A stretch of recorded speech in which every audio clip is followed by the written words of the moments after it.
As promised, video on how to quit drinking soda.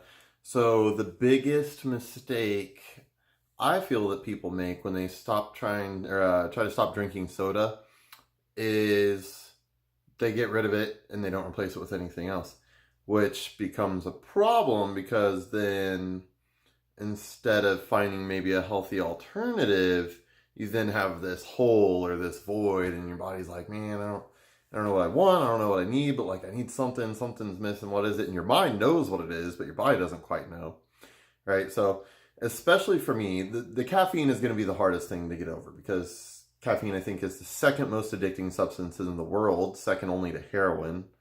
I'm not sure, but it's something like that. But so getting over the caffeine craving is going to be the biggest thing. Second, breaking the habit, just being in the habit of drinking a soda every day at lunch or what have you. That's going to be the second hardest part, right? And that's why I say we have this hole in our life and we create this void, and so we need to fill it with something.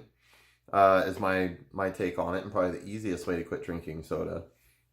And so what I like to use for that void is I do any kind of sparkling water. So if you don't like sparkling water, you're going to have a tougher time, but it's really nice because it gives you that carbonation in your mouth and your throat or whatever. And so you're not missing out on that carbonation. So it makes it a really good substitute for filling the void. All right. So if you don't like sparkling water, just keep trying to quit. Drink regular water. Find something else to substitute. But keep trying. That's the point. There's this thing in the brain called neuroplasticity. I've made a video on this before, and it basically means even if you're not successful the first time, try again, right? Your brain continuously learns this repeated attempt of trying to quit, even if you only quit for a day, if you quit for 6 hours, whatever it is. Just keep trying. Your brain's going to remember that you tried to quit, and then each time it's going to become a little more easy to quit. Same thing with smoking, same thing with drugs. If you keep trying, you're going to relapse. You're probably going to fall off the track. But each time you quit, it's going to get easier and easier. You might last longer and longer, things like that. So keep trying. You're going to get some progress out of it. So the other thing you can do, this one here, is an unflavored sparkling water. Something I like to do, add these little Mio, I guess that's not Mio, that's great value because I'm cheap, right? Mio Energy, or the non-energy forms. I really like this one, strawberry kiwi. It's pretty good. But adding those into your sparkling water can be really nice. Gives it like a little more flavor. The thing that makes me a little hesitant about them is the same reason I'm not going to recommend the ice sparkling water. I don't have one with me, but like the really, really flavorful, it tastes really sugary, like the really good sparkling water type of stuff. The reason I hesitate to recommend those is the same reason I don't really recommend diet sodas. They have fake sugars in them that your body can respond to as real sugars, and even more severely, it can create a more significant insulin spike than if you were to have a soda, which is pretty wild considering the amount of soda or the amount of sugar that's in a regular soda. I think it's like 40 grams of sugar in like a Mountain Dew or a Dr. Pepper.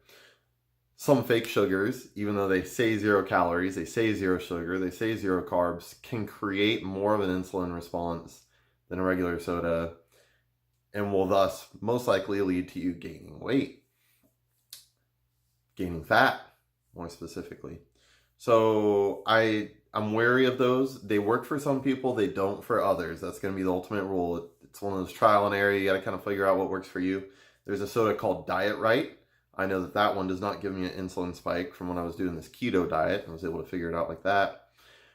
But if you can, stray away from the really, really sweet stuff. This is, for instance, a cherry bubbly. I just kind of tried this brand for the second time. First time I didn't care for it that much. Second time I got the cherry one. I really love the cherry flavor. It's like subtle hints of cherry. It's still flavorful. It still gives me that carbonation, so it's made it really easy for me to quit drinking soda. I just have one of these instead.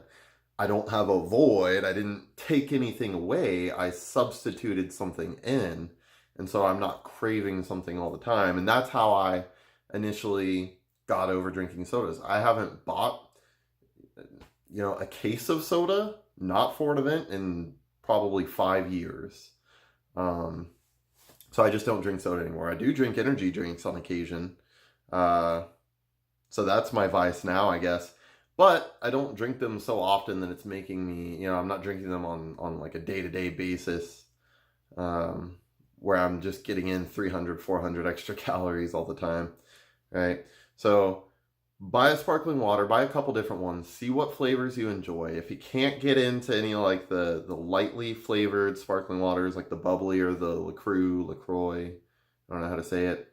If you can't get into those ones, try the ice water, see if that's helping you out or not.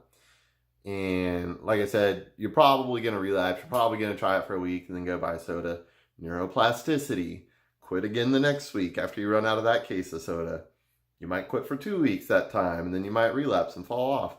Neuroplasticity. Just make sure that you keep making a continuous effort to try and kick that addicting habit. And for some people, I don't think that sodas are bad. If you can fit that into your daily intake of sugar, and that's perfectly fine. But that's a lot of sugar to try and fit in. I'd rather have some food than a sweet drink most of the time. So that's it, guys. If you have tips and tricks on how to get over drinking soda, go ahead and leave those in the comments below. If you're watching this on my YouTube channel, make sure to check out my Facebook channel, facebook.com/GT the PT. And I'll see you guys in the next video.